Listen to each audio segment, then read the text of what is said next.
الأنبياء أرسله بالحق بشيرا ونذيرا وداعيا إلى الله بإذنه وسراجا منيرا. أما بعد، أعوذ بالله من الشيطان الرجيم. بسم الله الرحمن الرحيم. واضرب لهم مثلا أصحاب القرية إذ جاءها المرسلون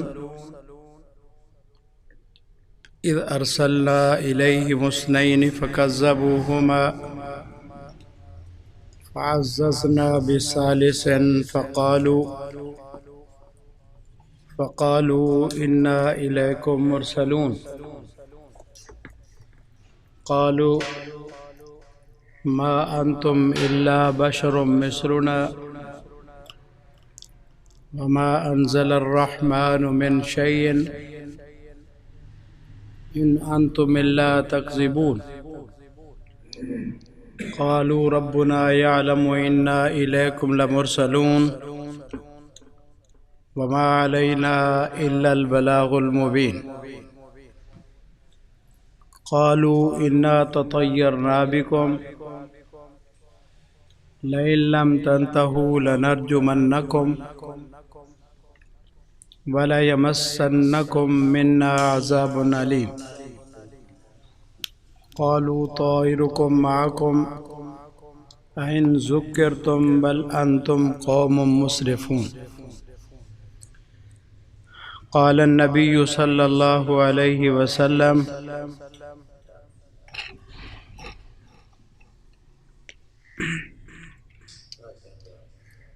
لا عدوى ولا طيرة ولا سفر ولا هامة. عن ابن عباس رضی اللہ تعالی عنہ قال قال رسول اللہ صلی اللہ علیہ وسلم يدخل الجنة من امتی 70,000 بغیر حساب هم الذين لا يسترقون ولا يتطيرون وعلى ربهم يتوكلون. صدق اللہ وصدق رسولہ النبی الکریم. عزیزان مکرم، حاضرین محترم،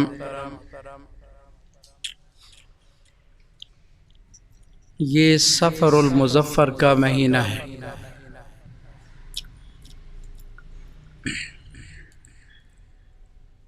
اس کو لوگ عرب کے لوگ صاد کی زیر کے ساتھ بھی پڑھتے تھے صفر.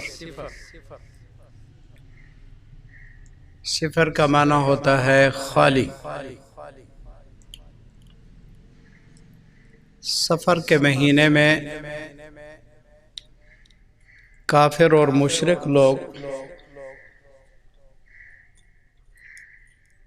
جنگ کرنے کے لیے اپنے گھروں سے نکل جاتے تھے اور اپنے گھروں کو خالی چھوڑ دیتے تھے. چونکہ گھر خالی ہو جاتے اس لیے کہتے صفر. اور لوگ یہ سمجھتے ہیں اب بھی اور پہلے والے کہ سفر کا مہینہ منحوس ہوتا ہے. اس میں آسمان سے لنگڑے لیلے جنات بھی اترتے ہیں اور گھروں میں چلے جاتے ہیں. اور اس مہینے میں آفات اور مصائب آسمان سے اترتی ہیں. یہ لوگوں کی غلط باتیں ہیں اور ان غلط باتوں کی وجہ سے جھوٹی حدیث بھی بنا دی کہ رسول اللہ صلی اللہ علیہ وسلم نے فرمایا جو شخص مجھ کو سفر کے مہینے کی ختم ہونے کی خوشخبری دے گا میں اس کو جنت کی خوشخبری دیتا ہوں، یہ جھوٹ ہے۔ کیونکہ یہ سفر کا مہینہ ہے، اس میں بہت ساری باتیں جو لوگ بدشگونی کے طور پر، بدفعلی کے طور پر کرتے ہیں، اور یہ بدفعلیاں لوگوں میں معروف اور مشہور ہیں، تو اس تھوڑے سے وقت میں ان کو بیان کرنے کی کوشش کروں گا۔ سب سے پہلے قرآن پاک کی جو میں نے آیات پڑھی ہیں، یہ سورۃ یاسین کا دوسرا رکوع ہے۔ اللہ تعالیٰ نے فرمایا وَاضْرِبْ لَهُمْ مَثَلًا أَصْحَابَ الْقَرْيَةِ، میرے نبی بستی والوں کا حال بیان کرو۔ یہ بستی انطاکیہ تھی، انطاکیہ ایک شہر ہے، وہ بستی تھی یا کوئی بستی۔ اس بستی میں کیا ہوا؟ اِذْ جَاءَهَا الْمُرْسَلُونَ، جب اللہ نے اس بستی والوں کے پاس اپنے رسولوں کو بھیجا۔ اس وقت میری طرف توجہ رہے، خوب توجہ رہے گی تو بات سمجھیں گے۔ اس وقت پوری دنیا میں نبوت رسالت تو وہی ہے جو حضرت محمد مصطفیٰ صلی اللہ علیہ وسلم کی ہے، اور قیامت تک آپ ہی کی نبوت اور رسالت چلے گی، اور کوئی نبی رسول نہ ضرورت ہے نہ آئے گا۔ اگر کوئی دعویٰ کرے کہ نبی رسول اور آ سکتا ہے، وہ مردود ہے، ملعون ہے۔ اگر اسلامی قانون ہو تو اس کی سزا واجب القتل ہے۔ وہ کوئی مسئلے میں کمی نہیں، کوئی کمزوری نہیں، کوئی نقص نہیں، کوئی عیب نہیں، نئے نبی کے آنے کی ضرورت کیا ہے؟ لیکن نبیوں کے نائب قیامت تک رہیں گے۔ وہ کون ہیں؟ وہ انبیاء کے وارث ہیں، وہ علماء ہیں۔ جو پیغام نبی ہم تک پہنچاتے رہے ہیں، اب ان کا پیغام قیامت تک پوری امت تک اگر پہنچاتے رہیں گے۔ وہ اولیاء ہیں، علماء ہیں، یہ نبیوں کے نائب ہیں، نبی نہیں۔ ان کو میرے آقا نے فرمایا یہ میرے وارث ہیں، کیونکہ ان الانبیاء لم یورثوا درہما ولا دینارا، نبی اپنی مال وراثت میں دینار نہیں چھوڑتے، درہم نہیں چھوڑتے، بل یورثوا العلم، نبی کی وراثت علم ہوتی ہے۔ اس لیے قیامت تک کوئی جگہ ایسی نہیں ہے جس میں نبی کا پیغام نبی کے ورثاء نے، نائبین نے نہ پہنچایا۔ اور میرے آقا صلی اللہ علیہ وسلم نے یہ بات فرمائی ہے، کوئی کچا کوئی پکا گھر ایسا نہیں ہے، نہیں ہوگا جس میں کہ میرا پیغام نہ پہنچا۔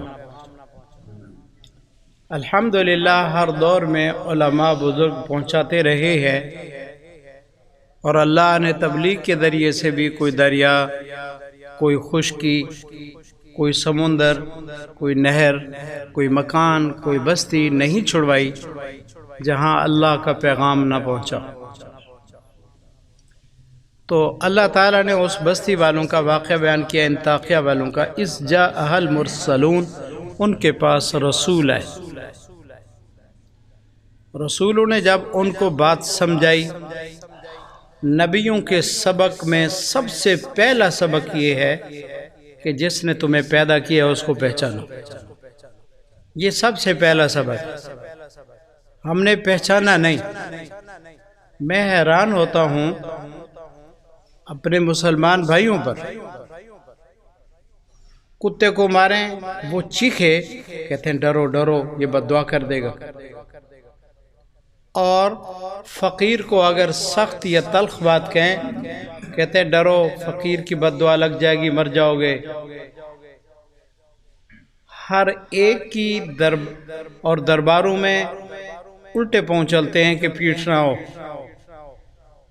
اور دربار سے مزار سے ڈرتے ہیں، مخلوق سے ڈرتے ہیں، جو پوری کائنات کا خالق ہے، جو رب ہے، جو مالک ہے، ہم اس سے نہیں ڈرتے۔ سب سے پہلا سبق نبیوں کا یہ ہوتا ہے کہ جس نے تمہیں پیدا کیا ہے، تمہیں اس ذات سے ڈرنا ضروری ہے، اور اس سے تمام برائیاں ختم ہو سکتی ہیں، ہر فتنے کا دروازہ بند ہو سکتا ہے، اور اللہ کا غصہ اس کی رحمت میں تبدیل ہو سکتا ہے، لیکن شرط یہ ہے کہ اس ذات سے ڈریں جس نے پیدا کیا۔ ہر نبی کا پہلا سبق یہ اتقو، ڈرو اللہ سے۔ ہر نبی نے یہی کہا ہے اور کلمے کی دعوت دی۔ اب بات کو سمجھے میری طرف، جب رسول آئے اس قوم کو سمجھایا، تو پھر فَعَزَّزْنَا بِثَالِثٍ فَقَالُوا إِنَّا إِلَيْكُمْ مُرْسَلُونَ۔ اللہ تعالیٰ نے ان دو کو پہلے بھیجا تھا، قوم نے ان کو جھٹلا دیا کہ تم سچے نہیں ہو۔ اللہ نے ان کی مدد کے لیے ایک تیسرا نبی بھی بھیجا کہ جاؤ ان کو سمجھاؤ، نبی یا ان کا کوئی نائب۔ اب تینوں نے مل کر ان کو کہا اِنَّا إِلَيْكُمْ مُرْسَلُونَ، ہم رسول ہیں، اللہ کی طرف سے بھیجے گئے ہیں، ہماری بات اور ہمارے پیغام کو مانو۔ قالوا ما انتم الا بشر مثلنا، قوم نے نبیوں کی بات کو نہیں مانا، بلکہ یہ بکواس کی کہ تم تو ہماری طرح انسان ہو، ہماری طرح۔ وما انزل الرحمن من شيء ان انتم الا تكذبون، کہا رحمان نے تمہارے اوپر کچھ نہیں اتارا، یعنی نہ تم نبی ہو، نہ رسول ہو، نہ اللہ کا تم پر کوئی پیغام ہے۔ ان انتم الا تکذبون، تم جھوٹے ہو۔ انہوں نے نبی کو یہ کہہ کر ان تینوں نبیوں کا انکار کیا۔ اس پر بھی ایک بات سمجھو، میں تفصیل سے کسی موقع پر عرض کروں گا۔ نبی انسان ہوتا ہے۔ نبی کون ہوتا ہے؟ النبی انسان بعثہ اللہ تعالی الی الخلق لتبلیغ الاحکام الشرعیہ، نبی انسان ہوتا ہے، اللہ اس کو مخلوق کے پاس دین کے احکامات کو سمجھانے کے لیے بھیجتا ہے۔ نبی ظاہری طور پر شکل صورت کے اعتبار سے انسان ہوتا ہے، مگر نبی کا بولنا، نبی کا دیکھنا، نبی کا چلنا، نبی کا کھانا، نبی کا پینا وہ انسانوں کی طرح نہیں ہوتا، ان پر وحی اترتی ہے۔ یہ ہم پر تہمت اور الزام ہے۔ لوگ کہتے ہیں دیکھو جی یہ نبی کو اپنے جیسا کہتے ہیں، یہ تہمت ہے، تہمت۔ تو اللہ تعالیٰ نے جب تین نبیوں کو بھیجا اور تینوں کا انہوں نے انکار کیا، پھر کیا ہوا؟ قالوا ربنا، اب تینوں نبیوں نے جواب دیا، قالوا ربنا یعلم انا الیکم لمرسلون، وہ کہنے لگے ہمارا رب خوب جانتا ہے کہ ہم تمہاری طرف بھیجے گئے ہیں، ہم غلط نہیں کہتے۔ اور انا الیکم مرسلون، ہم اللہ کی طرف بھیجے گئے ہیں۔ اور قالوا ربنا، ہمارا رب اس بات کو جانتا ہے۔ ان لوگوں نے کیا کہا؟ جب نبیوں کی بات کو نہ مانا جائے تو زمین تنگ ہو جاتی ہے۔ جب اللہ کی بات کو نہ مانا جائے پھر دنیا میں فتنہ ہوتا ہے، فساد ہوتا ہے۔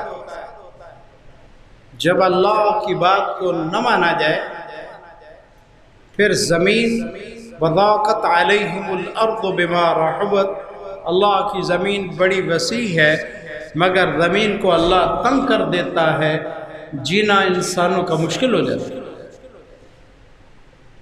تو کیا ہوا؟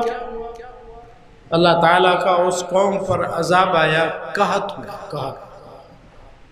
قحط کیا ہے کہ اللہ تعالیٰ زمینوں سے غلہ اگانا، فصلوں کا اگانا، بارشوں کا آنا، اس کو روک دیتے۔ مکۃ المکرمہ کے رہنے والے لوگوں پر 7 سال تک قحط آیا تھا، حتیٰ کہ مردے جو دفن تھے ان کو کھانے پر یہ مجبور ہو گئے، کتے اور بلے کھانے پر بھی یہ لوگ مجبور ہو گئے۔ استغفر اللہ کو، اللہ کے بندو استغفر اللہ۔ اس امت میں بھی قحط آیا۔ ایک وزیر نے گھوڑا باندھا، وہ وزیر اپنے کام کے لیے کہیں چلا گیا، جب واپس آیا تو 4 آدمیوں نے مل کر اس کا گھوڑا ذبح کیا، کھا گئے۔ واپس آیا، اس نے پوچھا کہ کیا بنا، میرے گھوڑے کو کس نے مارا ہے؟ بھوک تھی، قحط تھا، انہوں نے کہا اس نے مارا ہے، ان 4 نے۔ وزیر نے غصے میں ان 4 کو پھانسی لٹکا دیا۔ جب لوگوں نے صبح دیکھا تو ان 4 کی ہڈیاں تھیں، گوشت لوگ کھا گئے تھے۔ اس قدر حالات تنگ ہیں۔ آدمی کو اللہ سے ہر وقت ڈرتے رہنا چاہیے۔ اللہ نے قرآن میں چیلنج کیا ہے جنوں اور انسانوں کو بھی، یا معشر الجن والانس، اے انسانوں کی جماعت اور اے جنات کی جماعت، ان استطعتم، اگر تمہارے اندر طاقت ہے، ان تنفذوا من اقطار السماوات والارض، آسمان اور زمین کے کناروں سے ذرا نکل کر تو دکھاؤ، کہاں جائیں گے؟ فانفذوا لا تنفذون الا بسلطان، اللہ کا اگر حکم ہو تو پھر تو نکل سکتے ہو، ورنہ زمین اور آسمان کے کناروں سے نکل نہیں سکتے۔ تو زمین پر بھی قبضہ اللہ کا ہے، آسمانوں پر بھی قبضہ اللہ کا ہے، درمیان میں رہنے والا آدمی بے وقوفی کرے تو جائے گا کہاں؟ اللہ تعالیٰ کی قدرت، اس قوم پر اللہ کی طرف سے قحط آیا۔ جب قحط آیا تو ان ظالموں نے نبیوں پر تہمت لگائی اور نبیوں کو الزام دیا، کہنے لگے قالوا انا تطیرنا بکم، یہ تمہاری نحوست ہے کہ قحط آ گیا ہے، یا آپس میں قوم میں جھگڑا ہوا، بندے مارے گئے، کئی جماعتیں بن گئی، کہنے لگے یہ تمہاری وجہ سے ہے۔ انا تطیرنا بکم لئن لم تنتہوا لنرجمنکم، اگر تم تبلیغ کرنے سے باز نہیں آؤ گے تو ہم پتھر مار مار کر تمہیں قتل کریں گے۔ وَلَيَمَسَّنَّكُم مِّنَّا عَذَابٌ أَلِيمٌ، دردناک تمہیں عذاب پہنچے گا۔ نبیوں کا جواب بڑا عجیب ہے۔ نبیوں نے کہا قالوا طائرکم معکم، تمہاری نحوست تمہارے ساتھ ہے، تم اللہ کے منکر ہو، نبیوں کے حکموں کو توڑتے ہو، شرک اور کفر کرتے ہو، تمہاری نحوست تمہارے ساتھ ہے۔ معکم این ذکرتم بل انتم قوم مسرفون، تم حد سے نکل جانے والی قوم ہو، نحوست تو تمہارے اعمال میں ہے۔ سفر کو لوگ منحوس سمجھتے، اس میں شادی بیاہ مکہ کے کافر بھی نہیں کرتے تھے، اور مسلمان بھی اس غلط عقیدے کے شکار ہو گئے ہیں۔ لیکن میرے آقا صلی اللہ علیہ وسلم نے خوب تفصیل کے ساتھ اس کو بیان کیا کہ اللہ کی طرف سے کوئی نحوست نہیں ہے، انسان کے اپنے اعمال منحوس ہیں۔ یہ جو سیلاب آیا ہے، یہ معنی نہیں کہ محرم کا مہینہ منحوس ہے۔ یہ جو آسمان سے بارشیں آئی ہیں، اس کا یہ معنی نہیں کہ ذی الحجہ کا مہینہ ٹھیک نہیں۔ ہماری بدعمالی ہے، ہمارے گناہ ہیں، اس کی شامت ہے، اس کی وجہ سے جانور بھی باقی نہیں رہے، انسان بھی مر گئے۔ اور اس وقت بھی اس سخت گرمی میں کتنے لوگ بغیر مکان کے سایوں کے دھوپ پہ پڑے ہیں۔ یہ ہمارے بدعمالی کی وجہ سے اللہ کا عذاب ہے۔ اور آپ یہ بات سن کر حیران ہو گئے کہ جب انسان زنا کرتا ہے جس زمین پر، تو علماء نے لکھا ہے کہ وہ زمین کانپتی ہے، زلزلہ آتا ہے اور کہتی ہے میرے اللہ، میرے اوپر تیرے بندے نے تیری نافرمانی کی۔ بارشیں اگر رکتی ہیں تو ہماری بدعمالی سے، زمینوں میں زلزلہ ہے تو ہماری بدعمالی سے، سیلاب آیا ہے تو ہماری اللہ کی نافرمانی سے، عمارتیں اگر گری ہیں تو اللہ کے نافرمانی سے۔ یہ سب کچھ ہمارے بدعمال ہیں جس کی وجہ سے اللہ کا یہ عذاب آیا ہے۔ نبیوں کو لوگوں نے کہا کہ تمہاری بدعمالی سے یہ سب کچھ، تمہاری نحوست سے سب کچھ ہو رہا ہے، تو نبیوں نے فرمایا قالوا طائرکم معکم، منحوس تم ہو، اعمال تمہارے منحوس ہیں۔ اللہ کے بنائے ہوئے دنوں میں کوئی دن منحوس نہیں، اللہ کی بنائی ہوئی راتوں میں کوئی رات منحوس نہیں، اللہ کے بنائے ہوئے مہینوں میں کوئی مہینہ منحوس نہیں۔ انسان کے اپنے اعمال نحوست سے پر ہیں جس کی وجہ سے انسانوں پر اللہ کا عذاب آتا ہے۔ اس لیے میرے آقا صلی اللہ علیہ وسلم نے سفر کے متعلق فرمایا، ارشاد فرمایا لا طیارۃ ولا حام ولا سفر۔ کیا مطلب؟ میرے آقا صلی اللہ علیہ وسلم نے فرمایا لا عدوى۔ عرب کے لوگوں میں یہ بات غلط مشہور تھی کہ ایک بندے کی بیماری دوسرے کو لگ جاتی ہے۔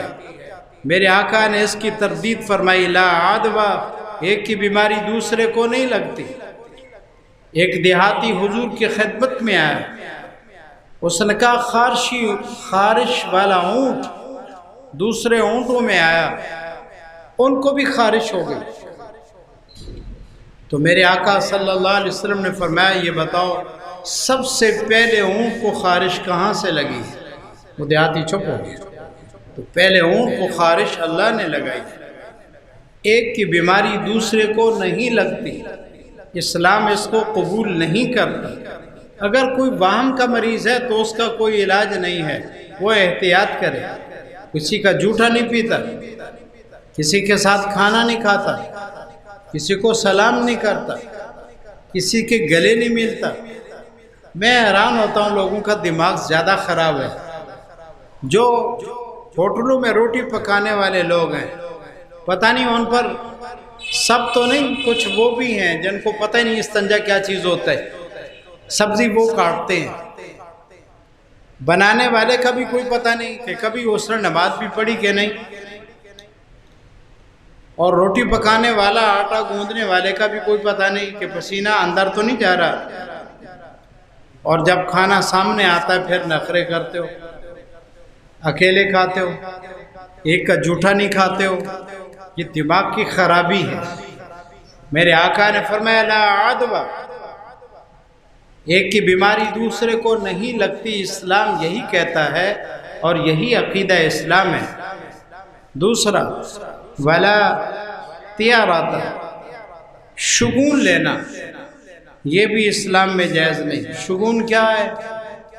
کہ عرب کے لوگ اگر سفر پر جانا چاہتے تو درختوں پر عام طور پر جانور بیٹھتے ہیں، یہ پتھر ڈالتے، اگر پرندہ دائیں طرف اڑ جاتا تو کہتے بالکل ٹھیک ہے سفر ادھر جاؤ، جانا چاہیے، اور اگر پرندہ بائیں طرف اڑ جاتا تو کہتے میرے لیے سفر ٹھیک نہیں ہے۔ اس پاگل سے پوچھو پرندوں کو تو یہ بھی پتہ نہیں کہ ڈھیلا کون مارے گا، وہ تو خوف کی وجہ سے بھاگا ہے۔ تو میرے آقا نے اس کو بھی منع فرمایا، بھلا طیارتا، یہ پرندوں سے فال یہ کوئی مسئلہ نہیں ہے، ہمارے عقیدے کی خرابی ہے، خرابی۔ ملتان قلعے پر بھی اور بھی شہروں پر بھی، کراچی میں بھی، اب پتہ نہیں ہے یا نہیں، کچھ وقت پہلے ایک آدمی نے طوطا رکھا ہوا ہے اور بہت سارے اس نے خطوط میں کچھ لکھا ہوا ہے، اور وہ پیسے لیتا ہے کہ اتنے پیسے دے دو، ابھی میں نکالتا ہوں کہ تیرے مقدر میں کیا ہے۔ وہ طوطے کو چھوڑتا ہے، طوطا کئی پتے چھوڑ کر ایک نکال لیتا ہے، ایک کاغذ اٹھا لیتا ہے، یہ اس کو پڑھتا ہے، کہتے تیرے حالات ٹھیک نہیں، تیرے اوپر جادو ہے، تیرا ستارہ گردش میں ہے، اور تیرے گھر والے پریشان ہیں، روزی تیری باندھ دی گئی ہے۔ تو اس احمق اور کھوتے سے کوئی پوچھے، کھوتا کہ تو نے یہ کارڈ جو لکھوائے ہیں یہ لکھوانے والا طوطا ہے؟ انسان نے لکھا ہے؟ طوطے کو تو یہ بھی پتہ نہیں کہ ابھی اس کو ڈنڈا مارے مر جائے گا، اس کو میری تقدیر کا کیا پتہ ہے؟ اللہ جب ناراض ہوتا ہے یوں ہوتا ہے کہ ایک آدمی اے سی والی گاڑی سے باہر نکلا اور ایک فٹ پاتھ پر پڑا ہے، اس کے منہ میں بھی مکھی ہیں، غلاظت ہے، اس کے جسم میں بو آ رہی ہے، کہتا ہے بابا میرا ہاتھ دیکھو میری تقدیر میں کیا لکھا ہے۔ یہ اللہ کا عذاب ہے۔ وہ کہتا ہے تیرا ستارہ گردش میں، وہ بدبخت تیرا ستارہ گردش میں دھوپ میں تو مر رہا ہے، اس کا ستارہ گردش میں کیسے؟ وہ تو گاڑی والی آرام والی گاڑی سے نکلا ہے۔ اللہ جب ناراض ہوتا ہے تو عقلوں پہ پردہ پڑ جاتا ہے۔ وہ قاری حنیف ملتانی رحمت اللہ علیہ فرماتے ہیں کہ ایک دفعہ مجھ کو ایک آدمی لے گیا،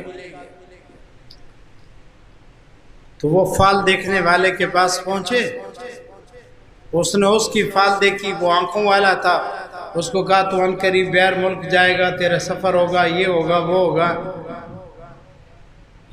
اور میں نے کہا دیکھو میری شادی ہوگی کہ نہیں؟ تو اس فال دیکھنے والے نے کہا یہ تو اندھا ہے، نابینا ہے، تو اس کو کون چھوکری دے گا؟ تو میری فال نکال کر کہنے لگا نہیں تیری شادی مودی کچھ بھی نہیں ہونی، اور تجھے رشتہ دے گا بھی کوئی نہیں۔ تو حضرت قاری صاحب رحمہ اللہ نے فرمایا تیرے باپ کے 10 بچے گھر کھیل رہے ہیں، تیرے باپ کے 10 بچے گھر کھیل رہے ہیں، تو کہتا ہے شادی نہیں ہوگی۔ تو اسلام اس کو قبول نہیں کرتا فال دکھانے کو۔ جو شخص فال نکالتا ہے تو 40 دن تک اس کی عبادت قبول نہیں ہے، اور جو فال کھولنے والے کی بات پہ یقین کرتا ہے اس نے محمد صلی اللہ علیہ وسلم کی شریعت کا انکار کیا۔ یہ کچھ بھی نہیں ہے، فال پھول سے کیا ہوتا ہے؟ یہ معاملہ اللہ کا ہے، اللہ جب چاہے خیر فرما دے، جب چاہے اللہ مصیبت بھیج دے۔ ان فال کھولنے والوں کو تو اپنی موت کا بھی پتہ نہیں کہ حضرت آپ کب مرو گے۔ اس پر ایک لطیفہ ہی سنا دیں، بڑا عجیب ہے۔ فیصل آباد کے ایک علاقہ میں ایک آدمی چور پکڑتا تھا، چور، اور اس کے پکڑنے کا کیا طریقہ؟ کسی نے کہا میری چوری ہو گئی، کہتا ہے جن جن پر شک ہے نام لکھ دو۔ مٹی والا لوٹا جس کا اوپر کا منہ تنگ ہوتا ہے، بدنہ، تو اس کی ٹوٹی میں تعویذ رکھتا اور کچھ پڑھتا، تو جب لوٹا گھوم جاتا کہتا ہے یہ تیرا چور ہے۔ تو ایک آدمی کی گھڑی چوری ہو، اس کے پاس وہ آیا، کہتا ہے جی میرا چور بتاؤ کون ہے؟ اس نے کہا جس پر شک ہے نام لکھو۔ ایک مولوی صاحب وہاں آپ بھی ہیں، مولانا نور محمد نام ہے ان کا نام میں لکھتا ہوں۔ اور آپ چور پکڑ کر دیں کہ ان میں چور کون ہے۔ انہوں نے نام لکھے، اور کیا لکھا، اس وقت جتنے بادشاہ تھے ساروں کے نام لکھے۔ پاکستان کے بادشاہ کا نام لکھا ایک پرچی پر، ایک پر سعودیہ کے بادشاہ کا نام لکھا، ایک پر ایران کے بادشاہ کا نام لکھا، ایک پر ہندوستان کے بادشاہ کا نام لکھا۔ 6-7 نام لکھ دیا اور کہا یہ لو جی ہمیں ان لوگوں پر شک ہے، آپ نکالو۔ اس نے وہ ٹوٹی میں رکھا اور پڑھنا شروع کیا، تو ایک نام پر وہ بدنام وہ لوٹا گھومنے لگا۔ کہا جی یہ چور ہے۔ اس نے بہت بندے جمع ہو گئے، کہا دیکھو خیال کرو، پھر دیکھ لو، تسلی کر لو کہ یہ نہ ہو۔ اس نے پھر گھمایا، کہتا نہیں یہ چور ہے۔ کہا پھر دیکھو۔ اس نے کہا بس تسلی ہے، چور یہی ہے۔ کہا چلو پرچی کھولو، تو اس پر شاہ فہد کا نام لکھا ہوا تھا۔ کہا ڈوب نہیں مرتا، وہ سعودیہ کا بادشاہ تیرے پاس گھڑی چوری کرنے کے لیے شہر میں آئے، ڈوب مرو، کیوں لوگوں کو لوٹتے ہو، نامراد ہو، جھوٹ بولتے ہو۔ لوگوں کا حال بھی عجب ہے، ہمارے پاس آتے ہیں کہتے جی ستارہ تو ملا دو۔ میں نے کہا دن کو ستارے نظر آتے ہیں آپ بھی، دن میں ستارے نظر آتے ہیں؟ میں نے کہا تمہیں سیدھا نام لینا نہیں آتا، شریعت کہتی ہے استخارہ کرو، تم کہتے ستارے ملاؤ، تو جن ستاروں کو رب نے نہیں ملایا، اکیلے اکیلے کھڑے، میں کیسے ملا سکتا ہوں؟ ستارے سارے کٹھے ہیں یا علیحدہ علیحدہ ہیں؟ تو جن کو اللہ نے کٹھے نہیں ہونے دیا، میں کیا کر سکتا ہوں؟ کتنا غلط طریقہ ہے، عقیدہ غلط ہے۔ کہتے ہیں جی حساب کرو، نے کہا حساب اگلے جان ہوگا، تیاری پوری کرو۔ فَسَوْفَ يُحَاسَبُ حِسَابًا يَسِيرًا، قرآن میں اللہ فرماتے ہیں کہ جس کو اعمال نامہ پرچہ دائیں ہاتھ میں ملے گا، اس کا حساب بڑا آسان ہوگا۔ حساب بڑی عدالت میں ہونا ہے۔ ہمیں تو اپنا بھی پتہ نہیں کہ موت کب آئے گی، ہم کسی کے متعلق کیا بتا سکتے ہیں کہ تیرے ساتھ کیا معاملہ ہے؟ اس لیے ہمیں اپنا عقیدہ تو درست رکھنا چاہیے۔ ہاتھ دے کر بتاتے ہیں سارے، تو اگر اس سے سارے مسئلے حل ہوتے ہیں تو ان سے پوچھا جائے حضرت آپ اپنے متعلق فرمائیں کہ آپ کب مرو گے؟ اور قرآن کہتا ہے وَمَا تَدْرِي نَفْسٌ مَاذَا تَكْسِبُ غَدًا، کل میں کیا کروں گا مجھے اس کا بھی پتہ نہیں، کسی کو اللہ کے سوا پتہ نہیں۔ وَمَا تَدْرِي نَفْسٌ بِأَيِّ أَرْضٍ تَمُوتُ، کون کہاں مرے گا یہ بھی اللہ کے سوا کوئی نہیں جانتا۔ تو میرے آقا نے اس کی بھی تردید فرمائی کہ بلا تیارات، یہ فال نکالنا یہ کوئی مسئلہ نہیں ہے، اور فال اسلام کا کوئی مسئلہ نہیں، اس کو نکالنا بھی حرام ہے، اس کو دیکھنا بھی حرام ہے۔ تیسرا میرے آقا نے فرمایا ولا حامۃ، وہ حامہ، لوگ یہ کہتے تھے کہ ایک منحوس جانور ہے الو منحوس ہے۔ وہ کہتے ہیں نا، جب کہتے ہیں وہاں گھر میں گئے تو الو بولتے ہیں، الو کیا معنی گھر اجڑ گیا؟ الو منحوس نہیں، یہ الو کا پٹھا منحوس ہے۔ الو کی وجہ سے گھر میں مصیبت نہیں آتی، اور الو کی وجہ سے گھر نہیں اجڑا کرتے۔ الو اللہ کی مخلوق ہے، اس کو رب نے پیدا کیا ہے۔ بزرگان امت یہ نعوذ باللہ اس کی وجہ سے کچھ نہیں، بلکہ انسان کے اپنے اعمال ہیں جس کی وجہ سے گھروں میں نحوست اور بربادی ہے۔ مولانا عبید اللہ رحمۃ اللہ علیہ ایک عالم گزرے ہیں جو پہلے ہندو تھے، بعد میں مسلمان ہوئے۔ انہوں نے ایک کتاب لکھی ہے تحفۃ الہند،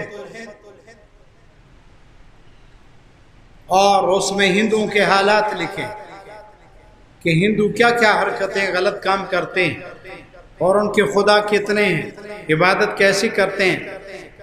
چونکہ وہ ہندو میں رہ چکے ہیں تو اس لیے ہندوانہ باتوں کو خوب جانتے تھے۔ اس کتاب کو پڑھ کر بہت سارے لوگ مسلمان بھی ہوئے۔ تو اس میں لکھا کہ ایک حدیث نقل کی کہ ایک آدمی کا اونٹ تھا، وہ رات کے وقت اونٹ بھاگ جاتا تھا، رسی توڑ دیتا، قلعہ وغیرہ توڑ دیتا، طاقت والا جانور تو ہوتا ہے، وہ بھاگ جاتا تھا۔ بہت پریشانی ہوتی مالک کو، وہ عشاء کے بعد کافی دیر اس کو تلاش کرتا، پھر اس کو پکڑ کر لے آتا، پٹائی مٹائی اس کی خوب کرتا۔ تو ایک دن اتفاق کی بات ہے، وہ اونٹ رسا توڑ کر دوڑا اور سیدھا حضور صلی اللہ علیہ وسلم کی خدمت میں آیا، اور پیچھے مالک بھی دوڑتا ہوا ہے، کہا حضرت یہ اونٹ ہلکا ہو چکا ہے، کہیں آپ کو نقصان نہ پہنچائے، خیال فرمائیں۔ وہ اونٹ حضور کی خدمت میں گیا، پیچھے مالک بھی آ گئے۔ میرے آقا صلی اللہ علیہ وسلم نے جب دیکھا وہ بھی آ رہے ہیں تو اونٹ نے کچھ نبی پاک انہوں نے آ کر شکایت کی کہ حضرت یہ روزانہ عشاء کے وقت رسی توڑ دیتا ہے، بڑی تکلیف دیتا ہے، اور یہ بھاگ جاتا ہے، ہم تلاش کرتے ہیں، بڑا پریشان کیا ہوا اس نے، شکایت کی۔ تو اونٹ نے حضور صلی اللہ علیہ وسلم کے کان میں بات کہی کچھ۔ میرے آقا نے فرمایا اس کا مالک کون ہے؟ اس نے کہا میں ہوں۔ فرمایا اونٹ تیری شکایت کرتا ہے، تو عشاء کی نماز نہیں پڑھتا۔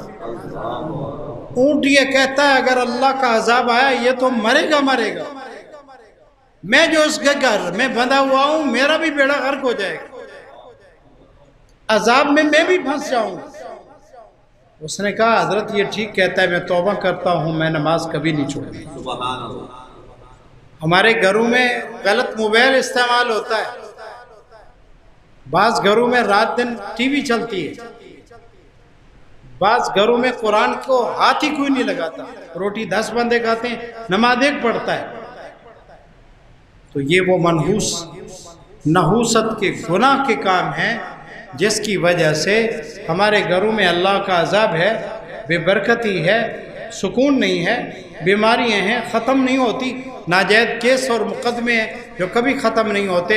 تو میرے آقا نے فرمایا ولا حامۃ، حامہ بھی کوئی چیز نہیں ہے، یہ الو منحوس نہیں ہے، منحوس وہ ہے جس کے اعمال سارے نحوس طبل ہیں اور گندے اعمال ہیں، اصل بیکار تو وہ ہے۔ اس لیے میرے آقا صلی اللہ علیہ وسلم نے فرمایا میری امت کے 70,000 آدمی بلا حساب جنت میں جائیں گے، ان میں ایک وہ بھی ہے وَعَلَىٰ رَبِّهِمْ يَتَوَكَّلُونَ، جو اللہ کی ذات پر بھروسہ کرتے کہ اللہ خیر کرے، اور اللہ خیر کرتا ہے، ساری دنیا کے نظام کو اللہ ہی سنبھالنے والا ہے۔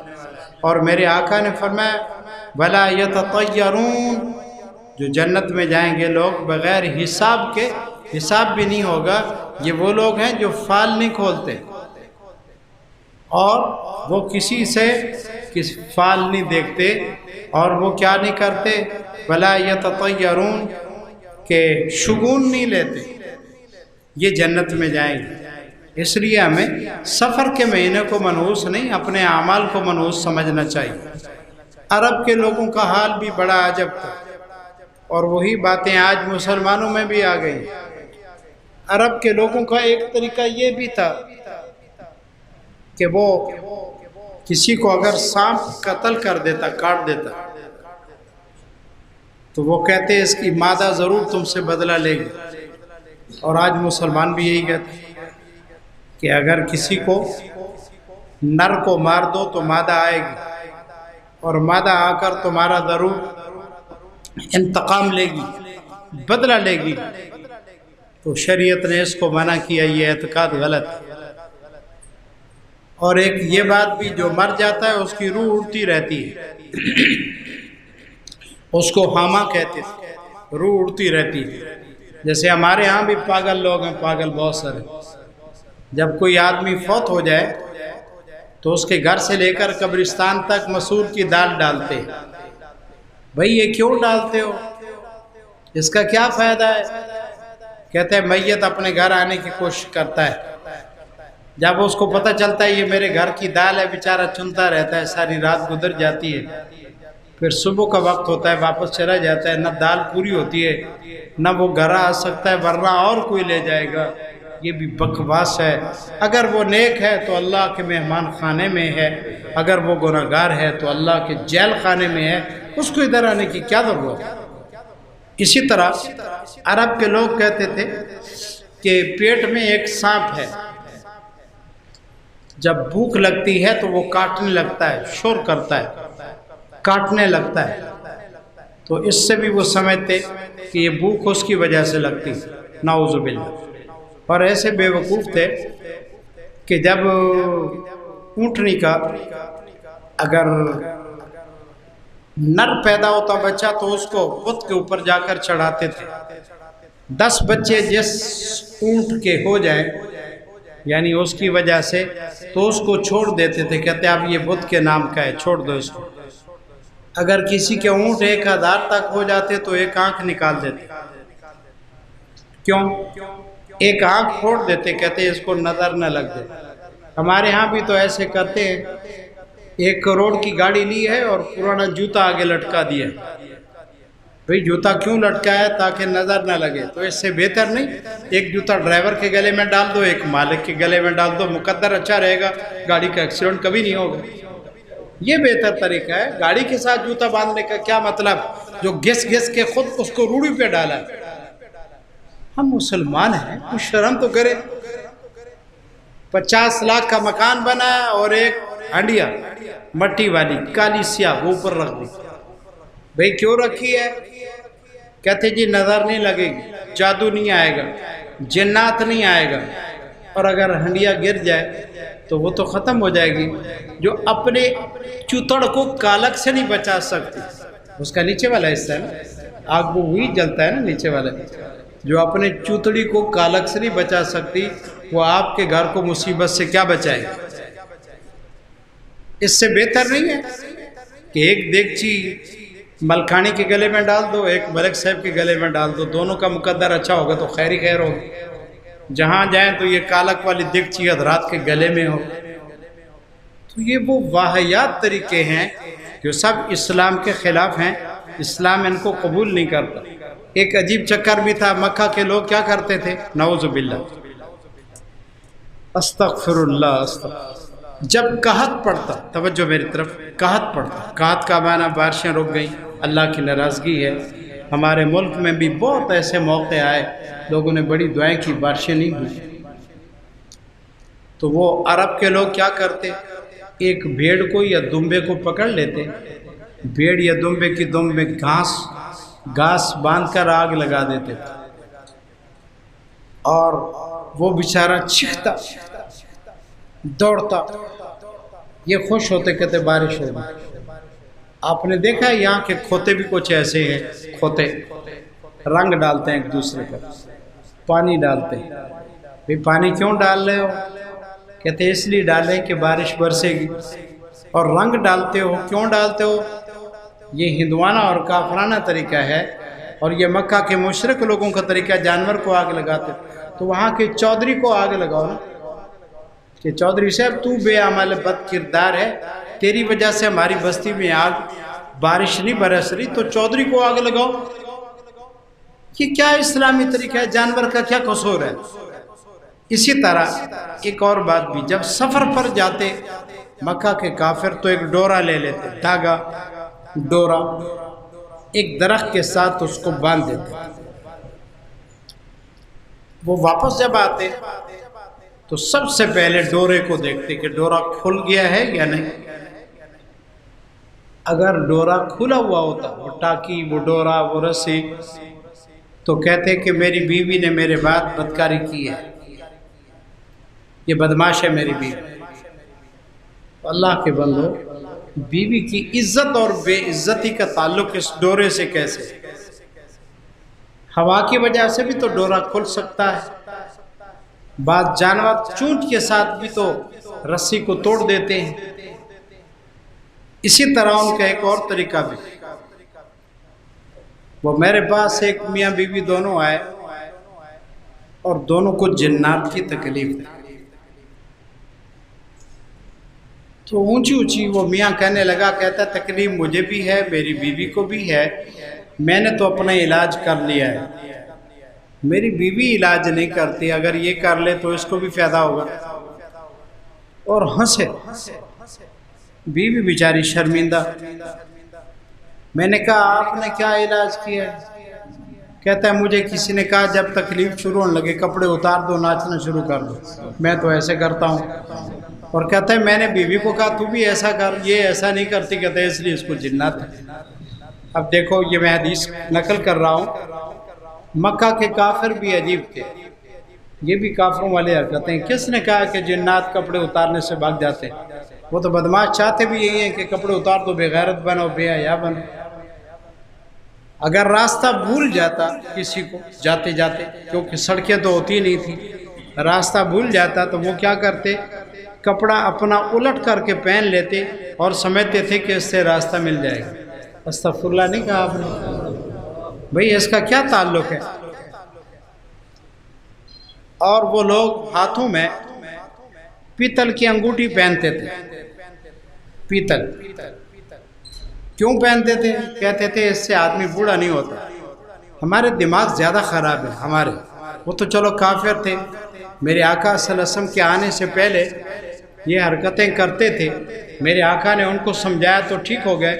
ہمارے ہاں بھی لوگ نعوذ باللہ سونے کی انگوٹھی پہنتے ہیں، بعض لوگ پتھر پہنتے ہیں، کہتے جی یہ فیرودہ ہے، یہ کبھی بوڑھا نہیں ہوگا، یہ لال ہے، یہ فلانا موتی ہے، اور یہ فلانا قسم کا پتھر ہے، اس کو پہنو کبھی مرو گے نہیں، ایکسیڈنٹ نہیں ہوگا، اور کبھی تم بوڑھے نہیں ہوگے، کبھی بیمار نہیں ہوگے. تو میں پوچھتا ہوں دنیا کے سارے پتھر اگر مل جائیں، جنت کا پتھر کا مقابلہ ہو سکتا ہے؟ تو میرے آقا صلی اللہ علیہ وسلم فرمایا حجر اسود کا پتھر جنت سے ہے. حجر اسود کا پتھر جنت سے ہے. اللہ تعالی ہم سب کو عمرے کی اور حج کی سعادت نصیب فرمائے. تو اس کو چومتے. جب یہ آیا تھا یہ دودھ سے زیادہ سفید تھا.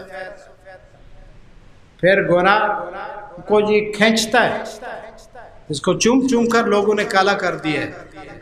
اور میرے آقا نے فرمایا قیامت کے دن اس کو اللہ زبان بھی دے گا، دو آنکھیں بھی دے گا. جس نے اس کو چوما ہے اس کے حق میں گواہی دے گا.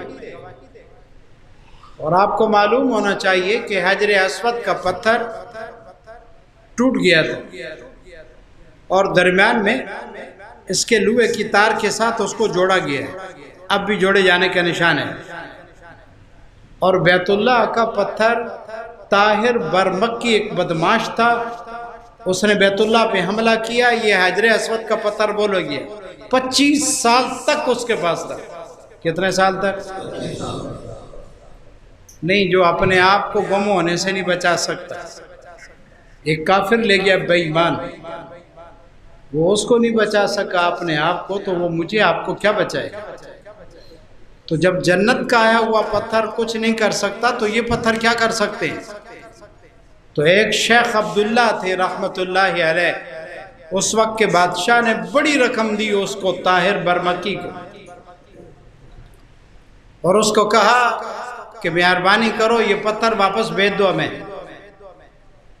اس بے ایمان نے کیا کیا؟ ایک پتھر بنایا اس نے، توجہ، بہت حسین اور خوبصورت، کا یہ تمہارا حجر اسود ہے، لے جاؤ. شیخ بڑے عالم، انہوں نے فرمایا کہ اس کو پانی میں ڈالو، اگر یہ ڈوب جائے تو یہ اصلی نہیں ہے. اس کو پانی میں ڈالا تو وہ پتھر ڈوب گیا. شیخ نے فرمایا تم دھوکہ کر رہے ہو، یہ پتھر ہمارا نہیں ہے. اس نے ایک اور پتھر نکالا، بہت حسین تھا، کہا یہ حجر اسود ہے، لے جاؤ. شیخ نے فرمایا اس کو آگ پر گرم کرتے ہیں، اگر یہ گرم ہو جائے گا تو یہ حجر اسود نہیں ہوگا. اس کو آگ پر گرم کیا گیا تو وہ گرم ہو گیا. شیخ نے فرمایا تم دھوکہ کر رہے ہو، یہ وہ نہیں ہے حجر اسود. اللہ اکبر. پھر ایک اور پتھر لایا گیا، شیخ نے اس کو فرمایا گرم کرو، گرم کیا تو گرم نہیں ہوا، پانی میں ڈالا تو پتھر رہتا ہے، حالانکہ ڈوب جاتا ہے، وہ ڈوبا نہیں، تیرتا رہا۔ کہا یہ ہمارا ہے، دے دو۔ تو وہ طاہر برمکی بڑا حیران ہوا، اس نے کہا تمہیں کیسے پتا چلا ہے کہ اصلی حجر اسود وہ کیا ہے اور یہ علامات؟ کہا میں صدقے جاؤں، ہمارے نبی نے یہ ساری باتیں پہلے بتا دی تھی۔ تو حجر اسود 25 سال تک اس کے پاس رہا۔ جب وہ بے ایمان یہاں سے اکھیڑ کر لے گیا، کئی اونٹ مر گئے اللہ کی قدرت سے، پتھر کی وجہ سے نہیں۔ اور جب واپس لایا گیا تو ایک کمزور اونٹنی پر لایا گیا، اور وہ بیت اللہ میں آگے لے کر، اور کوئی پریشانی نہیں ہوئی۔ جنت سے آیا پتھر۔ حضرت عمر رضی اللہ بیت اللہ کا طواف کرنے کے لیے گئے تو حجر اسود سے ہی طواف شروع ہوتا ہے۔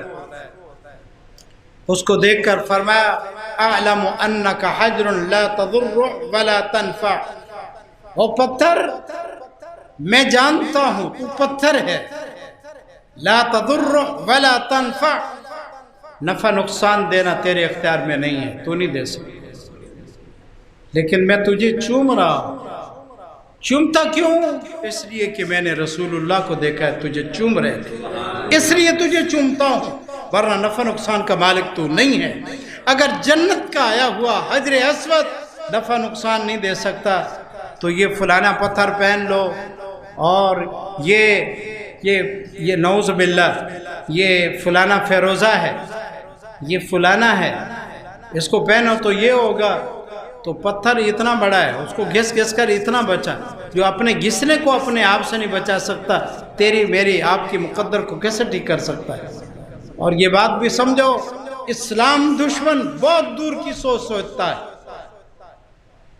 فیروز وہ بدبخت اور کمینہ انسان ہے جس نے حضرت عمر رضی اللہ کو شہید کیا تھا۔ عمر سائیں کے دشمن بے ایمان لوگوں نے ایک پتھر کا نام فیروز مشہور کر کے برکت کے طور پر اس کو پہنتے ہیں۔ یہ فیروز وہ بے ایمان ہے جس نے عمر سائیں کو شہید کرنے کے لیے حملہ کیا تھا۔ اسلام دشمن اس کی یاد میں وہ پتھر پہنتا ہے، بابرکت سمجھتا ہے، اس پتھر کو چومتا ہے۔ ہم کسی پتھر کو نفع نقصان کا مالک نہیں سمجھتے، نفع نقصان کا مالک صرف کون ہے؟ اللہ ہے، اس کے بغیر نہ کوئی کسی کو نفع دے سکتا ہے نہ نقصان دے سکتا ہے۔ یہ ساری بدعمالی کی باتیں ہیں۔ اور یہ بھی صبح صبح دکان پر ایک آدمی آیا، اس نے کہا ادارے چاول دے دو، کہتا ہے استغفر اللہ۔ کہا کیا ہوا؟ کہا پہلے متھا لے گیا ہمیں ایک ادارہ، وہ آج سارا دن میری دکان ادار پر چلے گی۔ یہ بھی کافرانہ طریقہ ہے، اسلام کا اس سے کوئی تعلق نہیں ہے۔ ٹھیک ہے بھائی؟ اور کبا بولے اگر مکان کے کونے پر، کہتے جی مہمان آیا، بھئی کبے کو تو یہ بھی پتہ نہیں گلیل سے مجھے کون مار دے گا، اس کو کیا پتا کہ تیرے مہمان کون ہے؟ عقیدے ٹھیک رکھو۔ اسی طرح کہتے ہیں جوتی اگر الٹی ہو جائے، کہتے ہیں مکان الٹا ہو جائے گا۔ ہمارے ہاں یہ ایک بدماشی ہے، جہالت ہے، جہالت، دین کا پتہ نہیں ہے، جو کام کرنے کے وہ کرتے نہیں ہیں۔ کیا کہتے ہیں؟ کہتے ہیں جی دیکھو عصر کے بعد گھر میں جھاڑو نہ دیا کرو۔ اماں کیا بات ہے؟ کہتے ہیں سارا رزق مل جاتا ہے، اس کو بھی جھاڑو میں چلا جاتا ہے، اس گھر میں فقیری آ جاتی ہے۔ تو اماں سے پوچھے اماں سارا دن تو کھانے کے لیے روٹی نہیں ملی، عصر کے بعد کہاں سے آ گئی؟ یہ ساری عقیدے والی باتیں ہیں۔ تو اس لیے میرے آقا نے منع فرمایا کہ یہ مہینہ سفر کا ہے، اس کی کوئی حیثیت نہیں ہے، یہ منحوس نہیں ہے۔ اسلام نے ہمیں اس لیے کہا ہے سفر المظفر، یہ کامیابی کا مہینہ ہے، سفر الخیر، یہ خیر کا مہینہ ہے، برکت کا مہینہ ہے۔ اس میں شادیاں نہ کرنا، کاروبار کے متعلق غلط گمان رکھنا، یہ سب جاہلانہ باتیں ہیں۔ اللہ ہم سب کو دین کی سمجھ دے، اللہ عمل کی توفیق عطا فرمائے۔